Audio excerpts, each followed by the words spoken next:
I still remember that October afternoon, the air heavy with the scent of rain and fallen leaves.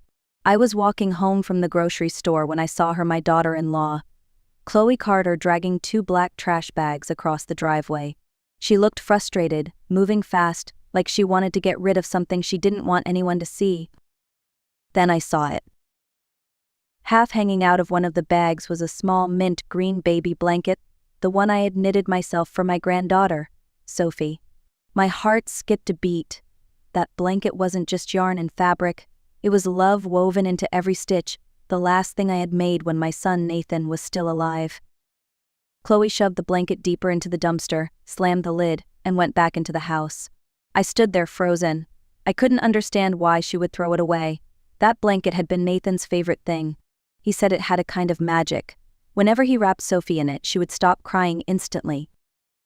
Maybe Chloe thought it was old or dirty, maybe she didn't care, but I did. I waited until she went inside, then crossed the street. My hands were shaking as I lifted the dumpster lid. The smell of perfume and trash mixed together, and there it was, the blanket, crumpled and dusty, half buried under discarded boxes. I pulled it out carefully and pressed it against my chest. It still smelled faintly of baby powder and something else, something that made my stomach tighten. I brought it home, locked the door, and spread the blanket on my bed.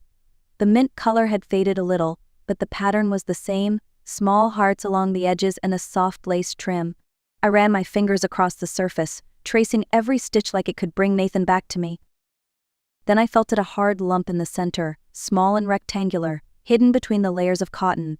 My breath caught. I pressed it again. Definitely something solid, not part of the fabric. I checked the seams and noticed a line of stitching slightly different from the rest. Someone had opened it and sewn it back shut. I went to my sewing drawer and grabbed my small silver scissors, the same pair I'd used to make that blanket years ago.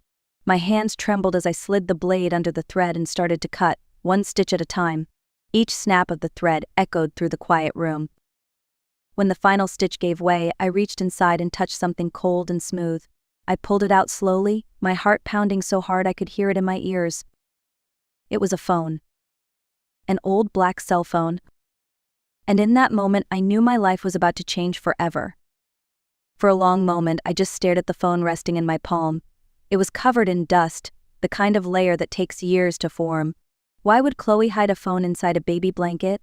I brushed it clean with my sleeve, plugged it into the old charger drawer I kept for just in case, and waited. The screen flickered, then came to life. No password, no lock, just a plain home screen with a single folder named Notes. My stomach twisted as I tapped it. There were dozens of files, photos, messages, and recordings. The first photo nearly stopped my heart. Chloe was smiling, holding a glass of wine, and beside her was a man I didn't recognize. He had rough hands, a confident grin, and the kind of charm that looked dangerous when you knew what to look for. The file name said Ryan. Another photo showed the two of them together at a lake, arms wrapped around each other. The date stamp was from 3 years ago, 3 weeks before Nathan died. My vision blurred as I scrolled faster. Messages popped up like ghosts. Chloe, he'll never let me go. Ryan, then we make it happen. Chloe, Tuesday, 3 p.m. He'll be alone. Make it look like an accident. I couldn't breathe. Tuesday, that was the day Nathan fell down the stairs in their new house. I remember the call like it was yesterday, the paramedics saying it was instant. I felt the room spin. The walls seemed to close in around me. My son didn't fall. He was pushed. I clicked on another file, a voice memo. My fingers trembled as I hit play. Chloe's voice filled the room. Calm, cold, and calculated. He doesn't suspect a thing. I'll tell him I'm working late, but I'll make sure he's home. You know what to do, Ryan. Once it's over, we'll finally be free. The recording ended. Silence swallowed me whole. My hands clutched the phone like it might vanish. My son had trusted her with his life, and she had planned his death. I pressed the power button, staring at my reflection in the dark screen. I looked older than I remembered, grayer, heavier, hollow.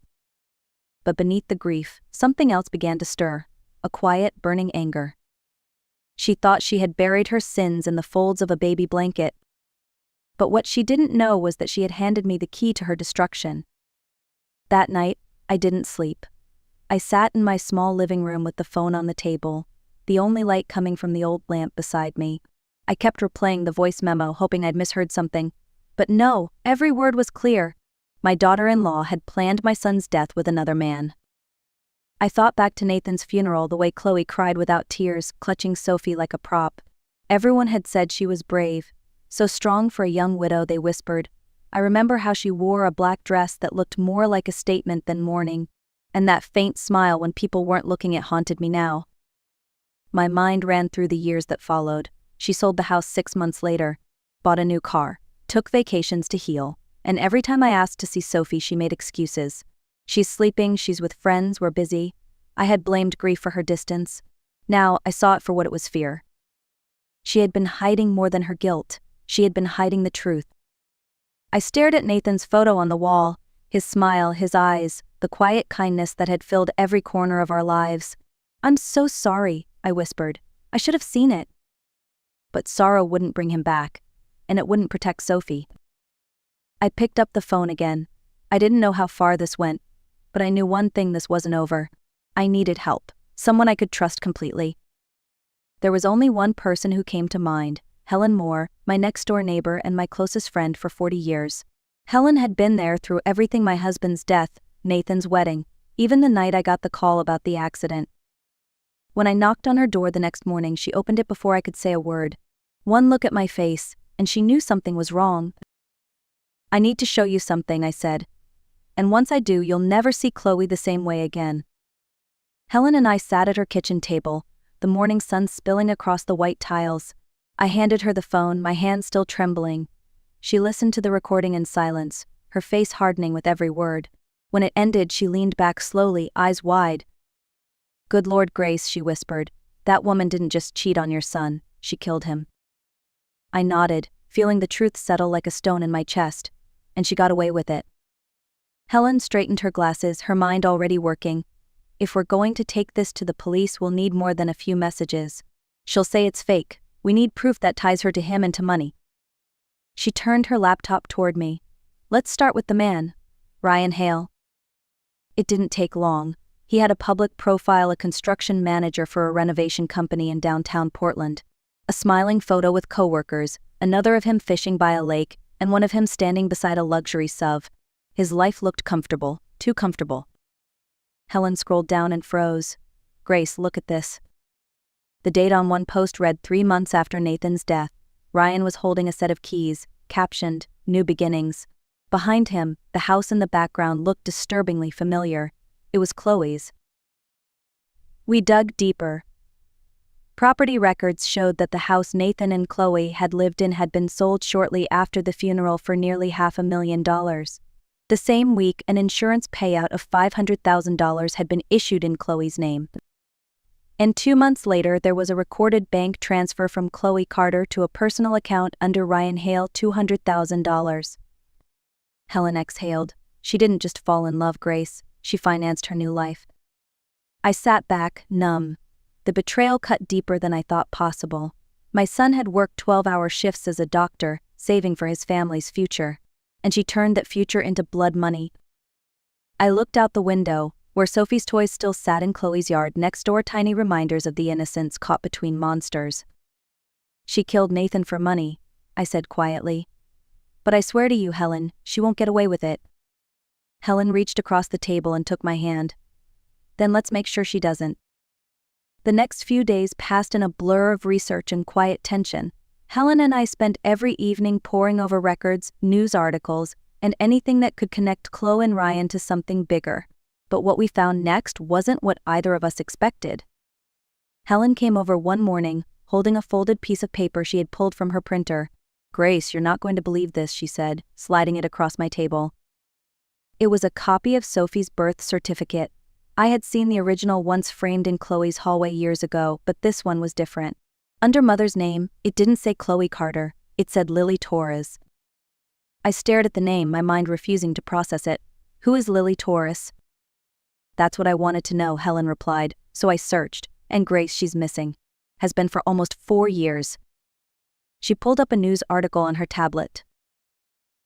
Local woman, 28, missing after leaving hospital with newborn baby. Police found signs of struggle in her apartment. The photo hit me like a punch. Lily was young, with kind eyes and long brown hair. She looked like someone who loved her child. someone who would never leave willingly. Helen scrolled to the end of the article.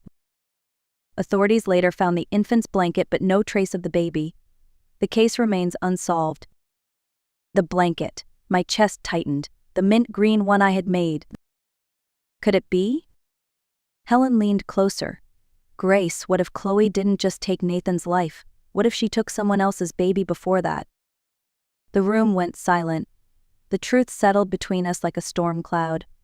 If Lily was Sophie's real mother, then Chloe's crimes went far beyond greed. I felt the blood drain from my face. She stole a child. She killed my son.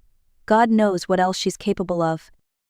Helen's voice shook. We need to go to the police. I nodded slowly, my jaw set.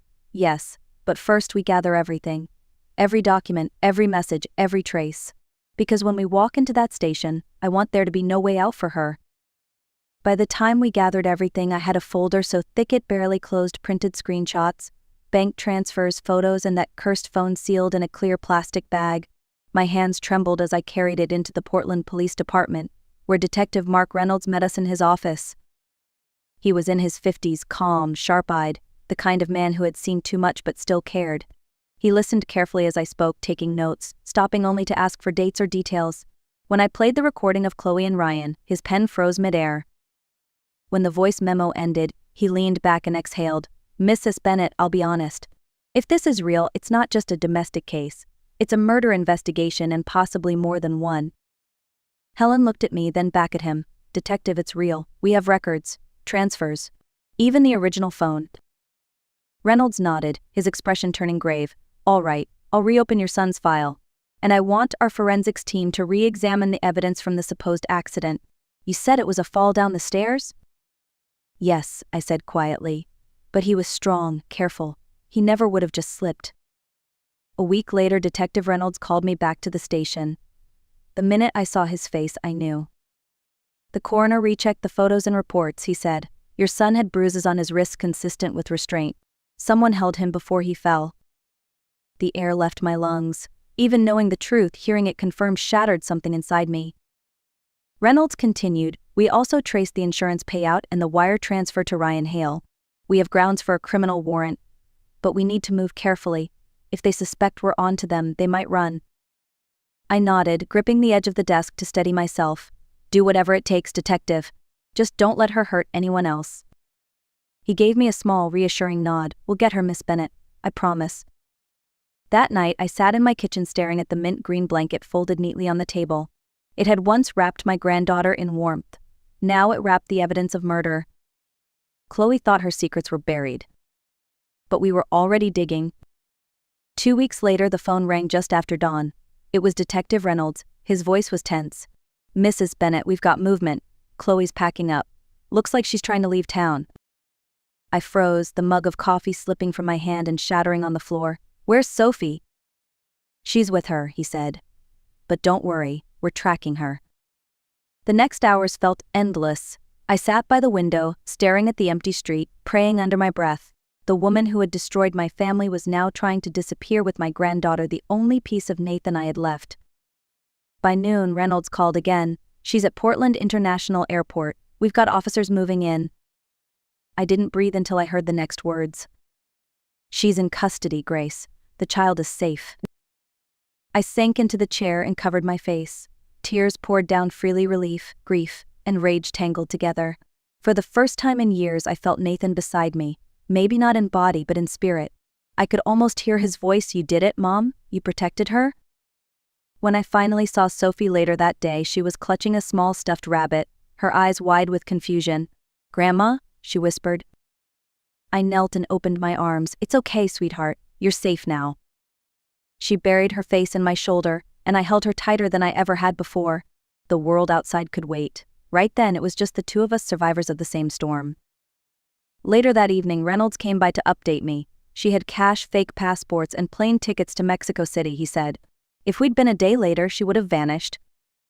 I looked down at Sophie asleep on the couch, her tiny hand clutching mine. She thought she could outrun the truth, I whispered. But she forgot truth travels faster.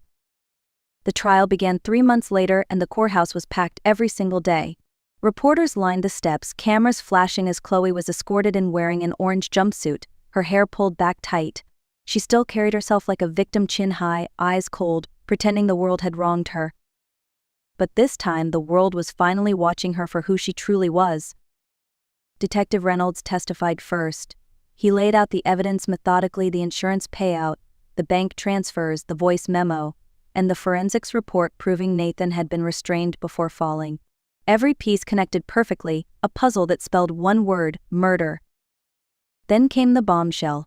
During a search of Chloe's house, police had found a hidden safe under a loose floorboard in the master bedroom. Inside were hard drives, cash, and a camera card.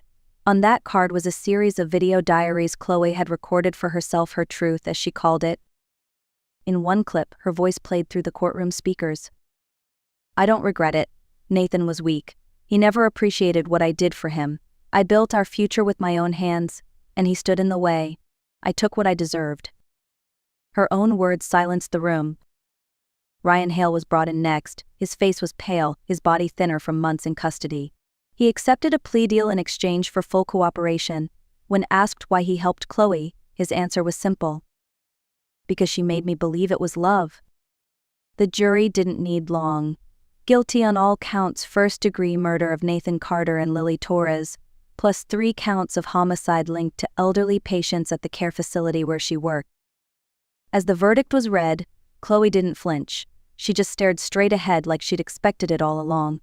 But I saw the truth in her eyes. Beneath the coldness was fear. When the gavel came down, I finally exhaled. The monster who had stolen my son's life and another woman's child would never see freedom again. Her arrogance had become her confession. Her own words had sealed her fate. After the trial, the air in my house felt different, lighter somehow, as if the walls themselves had been waiting for justice too. For years I had carried the weight of Nathan's death like a stone in my chest. Now that weight had finally begun to lift. Chloe was sentenced to 6 consecutive life terms without the possibility of parole. Ryan Hale, the man who helped destroy my family, died of a heart attack 2 years into his sentence. The newspapers called it poetic justice. I called it peace. Sophie was officially placed in my care. When the judge signed the adoption papers, I could hardly hold the pen steady. My hands trembled not from fear but from gratitude. I was finally her guardian, in every sense of the word. At first Sophie had nightmares. She'd wake up crying for her mother, though she didn't understand what her mother had done. I never spoke ill of Chloe to her. Instead, I told her that sometimes people get lost in darkness, and it's our job to live in the light they couldn't find. The seasons passed quietly. I filled our home with laughter again, baking cookies, planting flowers, reading bedtime stories. Little by little, Sophie began to smile without fear. The first time she called me Mom, my heart nearly broke from joy. One afternoon, we sat together on the porch, the sun setting behind the trees. Sophie wrapped a small blanket around her doll, mint green, soft and new. "Grandma," she said softly, "I made this one myself." I smiled. "That's beautiful, sweetheart." The old blanket, the one that had once hidden death, was folded away in a wooden box in my closet. I didn't throw it out. It reminded me that even in the darkest places, truth can still be found. And this time, the truth had set us free. 15 years have passed since that day in court. Sophie is no longer the frightened little girl clutching her stuffed rabbit. She's 20 now, a bright, determined young woman studying medicine at Oregon State University. Every time I see her in her white coat, I see a reflection of Nathan, the same quiet strength, the same gentle heart. Last Christmas, she came home with a surprise. She handed me a neatly wrapped box and grinned the way she used to when she was small. Inside was a blanket, soft and mint green, with tiny hearts stitched along the edges. "I made it myself," she said proudly, "like the one you used to keep for me. But this one has no secrets." I pressed it to my chest and felt tears fill my eyes. "It's perfect," I whispered. We sat together by the fire that night. 2 lives were built from the ashes of betrayal. Sophie told me she wanted to dedicate her future to helping children, those who've been lost, abandoned, or hurt by the ones meant to protect them. She said it was her way of breaking the cycle, of giving back what had once been stolen. The old blanket still sits in my cedar chest upstairs, folded neatly beside the new one.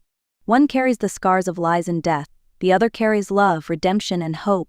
Together they tell our story of how truth can survive even the deepest darkness. As I look at Sophie now, laughing by the firelight, I realize that vengeance was never the end. Justice was only the beginning. What truly matters is what we choose to build from the ruins. The truth will always rise. And love, real love, will always endure. If this story touched your heart, don't forget to like, share, and tell me where you're watching from, because every story of courage deserves to be heard.